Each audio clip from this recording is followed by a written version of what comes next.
ডাকসু নির্বাচন নিয়ে পিনাকি ভট্টাচার্য কিছু ভবিষ্যৎবাণী করেছেন বা ইঙ্গিত দিয়েছেন কারা জিতবেন, এবং সাংবাদিক ইলিয়াসেরও এ বিষয়ে কিছু পর্যালোচনা রয়েছে। এটা আমি অত্যন্ত তাৎপর্যপূর্ণ মনে করি, কারণ বাংলাদেশের রাজনীতির গতি প্রকৃতি নির্ধারণে কোন দিকে যাচ্ছে কি বা তরুণ প্রজন্ম জেনজি তাদের উপর এই পিনাকি ইলিয়াসের মারাত্মক তাসির রয়েছে।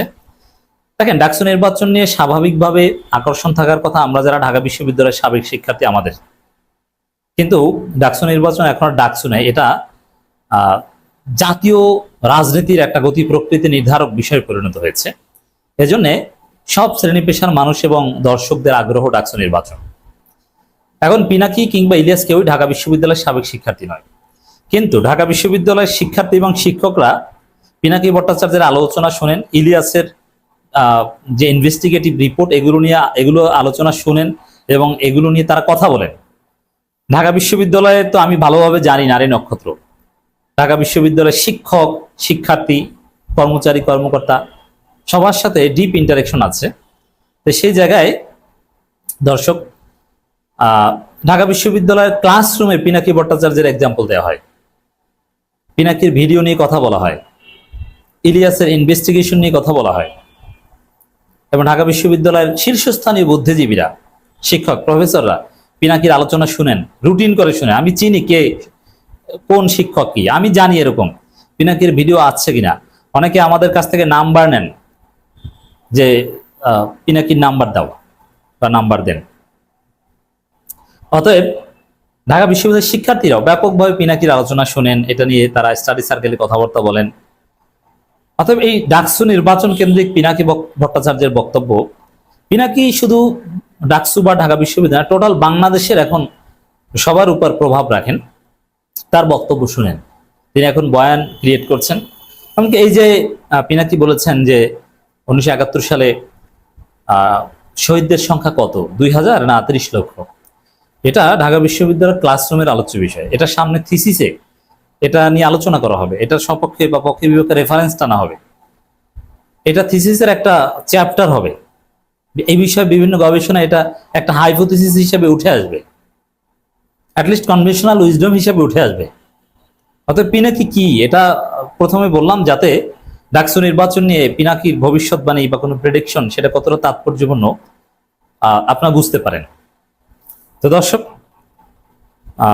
পিনাকি ছোট ছোট ফেসবুক পোস্ট দিয়ে ইশারা ইঙ্গিতে ভবিষ্যৎবাণী করছেন, আমরা একটু সেটা বিশ্লেষণ করব। এবং যেহেতু পিনাকির অনুসারী আপনারা অনেকেই বা পিনাকির সাজেশন ফলো করতে চান, এই কারণে পিনাকির প্রার্থী কারা, এখানে কাদের প্রতি সমর্থন দিচ্ছেন এবং কাদেরকে ভোট দিতে নিষেধ করেছেন, যদি দুইটা ভিডিও বানিয়েছেন, স্পষ্ট করেছেন। একটা ভিডিও যে কাদেরকে ভোট দিবেন না, এখানে সুনির্দিষ্টভাবে কারো পক্ষে বিপক্ষে নেননি। ডাকসু নির্বাচন একটা সুন্দর নির্বাচন হোক, একটা ইনক্লুসিভ, একটা আনন্দঘন পরিবেশে একটা free fair and credible election হোক, এটাই হচ্ছে পিনাকি ভট্টাচার্যের প্রধানতম চাওয়া। তবে হ্যাঁ, তারপরও কোনো নির্দিষ্ট প্রার্থীদের বিরুদ্ধে তার প্রচারণা আছে এবং কোনো নির্দিষ্ট প্রার্থীর পক্ষে তার প্রচারণা আছে। আমরা এই বিষয়টা একটু আলোচনার মাধ্যমে স্পষ্ট করব। প্রথমে বলবো যে পিনাকির বেসিক সমর্থন শিবির সমর্থিত প্যানেল, তবে শিবিরের বাইরেও এমনকি ছাত্র দলের দু একজনকে সমর্থন করেন, স্বতন্ত্র কয়েকজনকে সমর্থন করেন। কিন্তু ভিপিজিএস এজিএস এগুলোতে প্রাইমারিলি বলা যায় পিনাকির প্রার্থী সাদিক কায়েম, ইলিয়াসের প্রার্থী সাদিক কায়েম, পিনাকির প্রার্থী ফরহাদ, ইলিয়াসের প্রার্থী ফরহাদ, পিনাকির প্রার্থী মহিউদ্দিন, ইলিয়াসের প্রার্থী মহিউদ্দিন।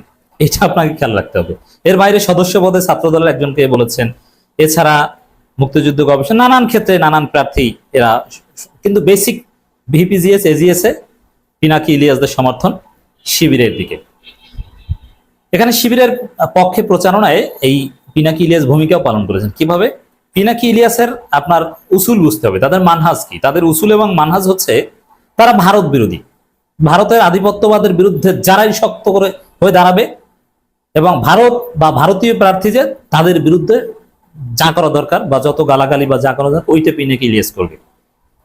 এই দৃষ্টিকোণ থেকে ভারতের আধিপত্যবাদের বিরুদ্ধে যারা, আর ঢাকা বিশ্ববিদ্যালয়ের শিক্ষার্থীরা বেশিরভাগই ভারতের আধিপত্যবাদের বিরুদ্ধে সোচ্চার, তাদের সবাইকে ইলিয়াস আহ্বান জানিয়েছেন সাদিক কায়েমকে ভোট দিতে। পিনাকির আহ্বানও ওই দিকে, সরাসরি না বললেও। তো ফলাফল কি হবে এই আলোচনার সাথে এটা রিলেটেড। যেমন পিনাকির একটা ফেসবুক পোস্ট, ডাকসু নির্বাচনের ডাকসুর ফলাফলে চমকে গিয়ে ভারত প্রেমীরা বুঝবে বাংলাদেশে বঙ্গু সেকুলার ন্যারেটিভ চিরতরে জয় বাংলা হয়ে গেছে। এটার অর্থ কি? মানে ভারতের আধিপত্যবাদের বিরুদ্ধে শক্তি জিতবে এবং বিপুল ব্যবধানে তাদের ভূমিধস জয় হবে। এটা দেখে যারা ভারতের দালাল তারা চমকে উঠবে। তাহলে ভারতের আধিপত্যবাদের বিরুদ্ধে শক্তি কারা? বেসিক্যালি শিবির। তবে হ্যাঁ, কিছু কিছু পোস্টে বা কোনো কোনো ক্ষেত্রে এই বৈষম্য বিরোধী প্যানেলের প্রার্থীরা জিতলেও এই পিনাকি ইলিয়াসরা ওয়েলকাম করবে, তারাও ভারতের আধিপত্যবাদের বিরুদ্ধে শক্তি হিসাবেই পরিগণিত হবে। সেই ক্ষেত্রে ভারতের দালালরা কেউ জিততে পারবে না, এটা হচ্ছে ফলাফলের মূল ডিমার্কেশন। এখন ভারতের দালাল কারা? এখানে এই যে কথা, ভারত প্রেমীরা বা ভারতীয় বঙ্গু সেকুলার ন্যারেটিভ, এটা জয় বাংলা হয়েছে। বঙ্গু সেকুলার ন্যারেটিভ নিয়ে প্রচারণা চালাচ্ছে কারা? ওই শামীমের বিরুদ্ধে তো ইলিয়াস পোস্ট দিয়েছে, শামীমকে ভোট দেওয়া যাবে না, সে আওয়ামী লীগের প্রার্থী, বামপন্থীদের প্রার্থী। এক। দ্বিতীয় হচ্ছে বঙ্গু সেকুলার ন্যারেটিভ দিয়েই ছাত্রদল এতদিন তাদের নির্বাচনী প্রচারণা চালিয়েছে। এই জায়গায় বলা যায় বিএনপি বা ছাত্রদল বঙ্গু সেকুলার ন্যারেটিভ গ্রহণ করে ভুল করেছে এবং তাদের বঙ্গু সেকুলার ন্যারেটিভ জয় বাংলা হয়ে যাবে, তারা পরাজিত হবে। এটা হচ্ছে পিনাকি ভট্টাচার্যের প্রেডিকশন। মানে ছাত্রদল পরাজিত হবে। যেমন এই এরা স্বাধীনতা বিরোধী শিবির, আমরা মুক্তিযুদ্ধের পক্ষের, এরা আমরা প্রগতিশীল, এরা মৌলবাদী, এরা নারী বিদ্বেষী, এই বঙ্গু প্রগতিশীল ন্যারেটিভ নিয়ে যারা প্রচারণা চালিয়েছে এদের পরাজয় হবে। এটা হচ্ছে পিনাকির ভবিষ্যৎবাণী। এর মানে শিবির জিতবে এবং শিবির বিরোধীরা পরাজিত হবে। কিছু কিছু ক্ষেত্রে বৈষম্য বিরোধী ছাত্র আন্দোলনের প্রার্থীরা জিততে পারে। আরেকটা পোস্ট দিয়েছেন পিনাকি ভট্টাচার্য, ডাকসু ইলেকশনের ফল ঘোষণার পর বিরানি আলম বুঝবে, মানে ওই বিরানি আলমের মতে শিবির আলোচনার মধ্যেই নেই, থার্ডও হতে পারবে না। এটা হচ্ছে বিরানি আলমের থিওরি। এটা বুঝবে কয়েক ঘন্টা পরে। বুঝবে ইলিয়াস তার অনেক আগে থেকে স্যার ডাকা উচিত ছিল ইলিয়াসকে। বিরানি আলম রাজনীতির যে স্কুলের ছাত্র, ইলিয়াস তার মাস্টার। ন্যারেটিভ কিভাবে পলিটিক্যাল পাওয়ারে রূপান্তরিত হয় সেটা প্রকাশ হবে ডাকসু নির্বাচনে। বঙ্গু সেকুলার মুক্তিযুদ্ধের চেতনা মারানিদের সব প্রেডিকশন ধূলিকণার সাথে উড়ে যাবে। সেই সাথে ওদের শিরদাঁড় দিয়ে একটা শীতল ভয়ের ঠান্ডা স্রোত বয়ে যাবে। যেভাবে একদিন হাসিনা টের পেয়েছিল, ওরাও সেটা টের পাবে। বাংলাদেশ ইন্ডিয়ান ন্যারেটিভ চূড়ান্তভাবে পরাস্ত করার এই লড়াইয়ে সৃষ্টিকর্তা আমাদের বিজয়ী হবার তৌফিক দান করুন, আমিন। ইনকিলাব জিন্দাবাদ। এখানেও স্পষ্ট যে পিনাকি যথেষ্ট কনফিডেন্ট যে শিবির প্যানেল জিতবে এবং এই বিরানি আলমদের ছাত্রদল প্যানেল, এরা ইন্ডিয়ান প্যানেল, এই ইন্ডিয়ান প্যানেল হারবে এবং হারা উচিত, তাদেরকে ভোট দেওয়া যাবে না। এটাই হচ্ছে পিনাকি আহ্বান।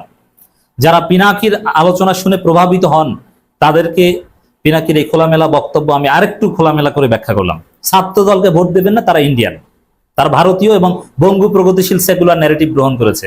ওই বিরানি আলম এবং গরু মহিউদ্দিন, এদের সবার সমর্থনে ছাত্র দলের প্রার্থীদের, এদের ভোট দেওয়া মানে আপনি ভারতের আধিপত্যবাদের পক্ষে থাকা, পরাজিত আওয়ামী লীগের পক্ষে থাকা। তসলিমা নাসরিনদেরও মৌন সমর্থন মনে হয় এই ছাত্র দলের প্যানেলের প্রতি। ডাকসুতে দিল্লির অপচ্ছায় মুছে দেওয়া, এর মানে যারা এই দিল্লি বিরোধী তাদেরকে প্রমোট করছেন। এবং এরা এই ছাত্র দলের যে তানবীর আল হাদিয়া মায়ের, তার একটা বক্তব্য শেয়ার করেছেন।